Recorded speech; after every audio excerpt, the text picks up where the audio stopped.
A Long Walk to Water by Linda Sue Park, Chapter 6. Southern Sudan, 2008. Naya's family had been coming to the lake camp for generations. Naya herself had been there every year since she was born. One thing she liked about the camp was that even though she had to dig in the clay and wait for water, she did not have to make the 2 long trips to the pond every day. But this year, she realized for the first time that her mother hated the camp. They had no house and had to sleep in makeshift shelters. They could not bring most of their things, so they had to make do with whatever was at hand. And for much of each day, they had to dig for water. But the worst was the look on her mother's face when Naya's father and older brother Dep went off to hunt. Fear.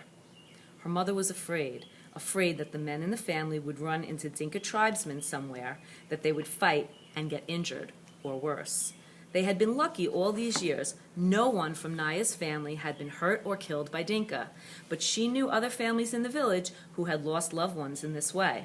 Naya could see the questions in her mother's face every morning. Would they be lucky again, or was it now their turn to lose someone? Southern Sudan, 1985.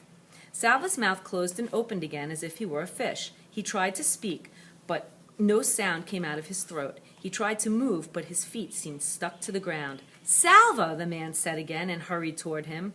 When the man was only a few steps away, Salva suddenly found his voice. "Uncle!" he cried out and ran into the man's arms. Uncle Jawir was the younger brother of Salva's father. Salva hadn't seen him in at least 2 years because Uncle had been in the army. "Uncle must know about the war and the fighting. Maybe he will know where my family is." But these hopes were dashed as soon as Uncle spoke. "Are you alone? Where's your family?" he asked. Salva hardly knew where to begin his answer. It seemed like years since he had run away from his school and into the bush, but he told his uncle everything as best he could. As Salva spoke, Uncle nodded or shook his head. His face became very solemn when Salva told him that he had not seen nor heard a single word of his family in all that time. Salva's voice trailed off and he lowered his head. He was glad to see Uncle again, but it looked as if he might not be much help either. Uncle was quiet for a moment. Then he patted Salva's shoulder.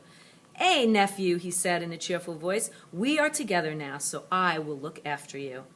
It turned out that Uncle had joined the group 3 days earlier, but since there were more than 30 people traveling together, they had not found each other until now. As they began walking, Salva saw that Uncle had a gun, a rifle that he carried on a strap over one shoulder. Already, Salva could tell that because of his army experience and because he had a gun, Uncle was seen by the group as a kind of leader.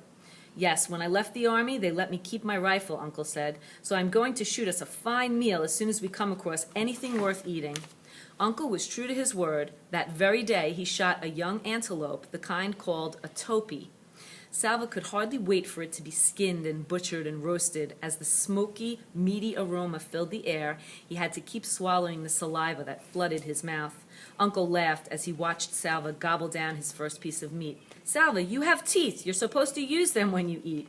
Salva could not reply. He was too busy stuffing another chunk of the delicious charred meat into his mouth. Even though the topi was a small one, there was more than enough meat for everyone in the group, but it did not take long for Salva to regret his haste in eating. After so many weeks of near starvation, his stomach rebelled mightily. He spent most of the night vomiting. Salva was not alone. Whenever his heaving stomach woke him, he would hurry to the edge of the camp to vomit and find others there doing the same. At one point, Salva found himself in a line of half a dozen people, all in an identical pose, bent over, holding their stomachs and waiting for the next wave of nausea. It might have been funny if he hadn't felt so miserable. The group continued to walk across the land of the Atuit. Every day they saw lions, usually resting in the shade of small trees. Once in the distance, they saw a lion chasing a topi. The topi escaped, but along the path, Salva saw the bones of prey that had not been so fortunate. Salva and Marial still walked together, staying close to Uncle. Sometimes Uncle would walk with the other men and talk seriously about the journey. At those times, Salva and Marial would drop back respectfully, but Salva always tried to keep Uncle in sight, and he slept near Uncle at night. One day, the group began walking in the late afternoon with hopes of reaching a water hole before settling down for the night. But there was no water anywhere, though they searched for miles.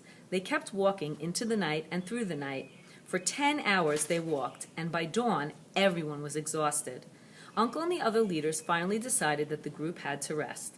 Salva took 2 steps off the path and fell asleep almost before he lay down. He did not wake until he felt Uncle's hand shaking his shoulder. As he opened his eyes, he heard wailing. Someone was crying.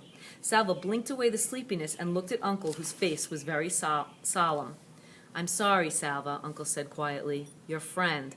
"Marial?" Salva looked around. "He should be somewhere nearby. I don't remember if he slept near me. I was so tired. Perhaps he has gone to find something to eat."